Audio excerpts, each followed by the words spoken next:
Mr. Hudson, you do not have to say anything. You have the right to remain silent, but you also have the right to speak to the court directly before I sentence you. Sir, is there anything you want to say? Yeah. First, I would like to say I am sorry for the death of Emily and the injury I caused John and the pain I caused the family. This was truly an accident. I promise you I didn't mean to harm anybody. I'm a young black male who was just scared in a moment, and I pray every day that the family can forgive me for this tragic accident.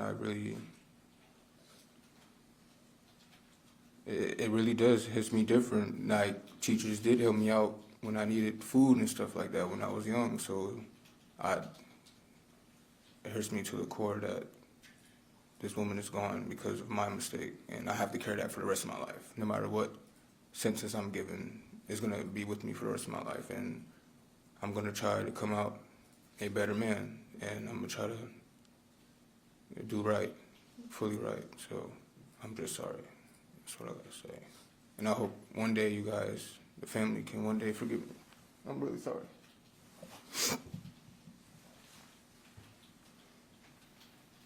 Thank you, Mr. Hudson. Well, as I think both the attorneys, Mr. Hudson, and everyone here recognizes, there's nothing I can say, no sentence I can give that can change the tragedy that happened that day, that can heal the grief of his family, to bring Emily back, and to fully heal John.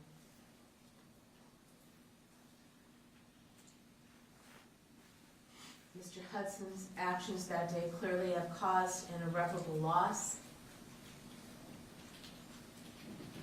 It's been a very moving hearing, I think, for all of us here today. Emily was clearly a very remarkable person, a remarkable wife, mother, daughter, sister, best friend, teacher that had a big impact on her students.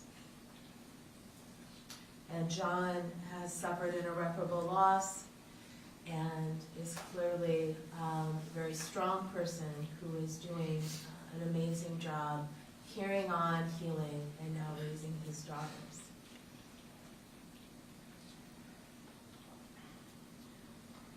She obviously was, as your t-shirts say, a ray of sunshine.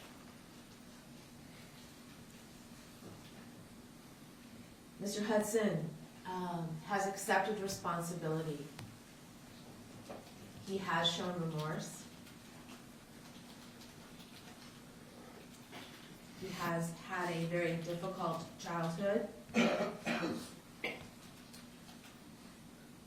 And as your letters of support indicate, Mr. Hudson, you do have the potential, when you're released from custody, to contribute to society. And I certainly hope that you use the time to continue to reflect on the decisions you made that day, and that you're able, when you're released, to reach your full potential that you do have to be a contributing member of society. Please rise to be sentenced.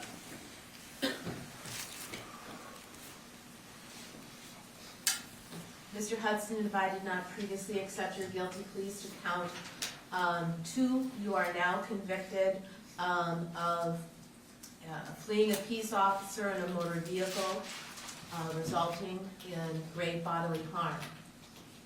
You are also adjudicated guilty on count 1, the felony charge of fleeing a peace officer in a motor vehicle, resulting in death. You are being sentenced on count 2 first. Is he demanding execution of sentence on that file? He is, Your Honor. Okay. You are committed to the Commissioner of Corrections for 21 months. 14 months is in custody, 1/3 on supervised release. If you violate the conditions of supervised release, you may be required to serve the entire 21 months in custody. On count 1, the sentence is concurrent, which means it's at the same time, okay, not one sentence and then followed by the other.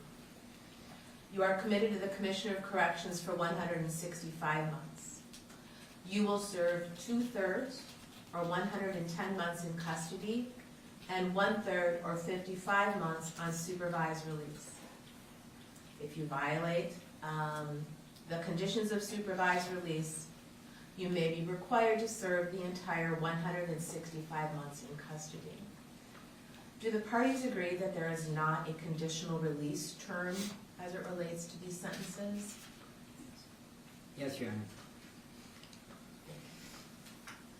Towards both of these sentences, you have credit for 69 days in custody. As a result of the plea agreement you've reached, counts 3 and 4 are dismissed, and the felony charge in file 27 CR 244097 are also dismissed. You must provide a DNA sample. You may not use, possess, or transport firearms, ammunition, or explosives. Restitution to the victim with the initials JTG is ordered in the amount of $13,876.98, and as part of this plea agreement, restitution is also reserved for 60 days as it relates to the loss in file 24-4097. The bond you posted is discharged. Mr. Hudson, you are remanded to the custody of the Commissioner of Corrections.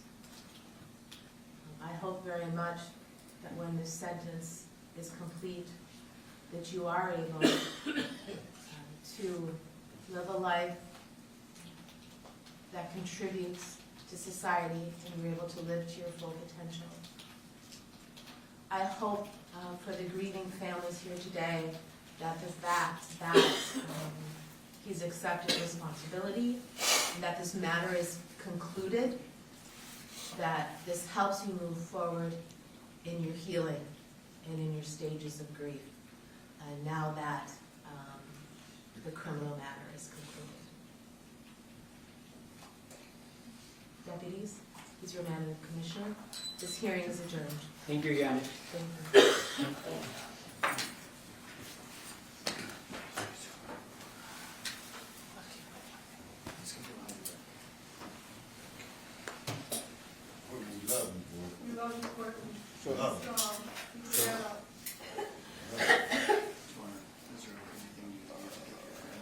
Okay.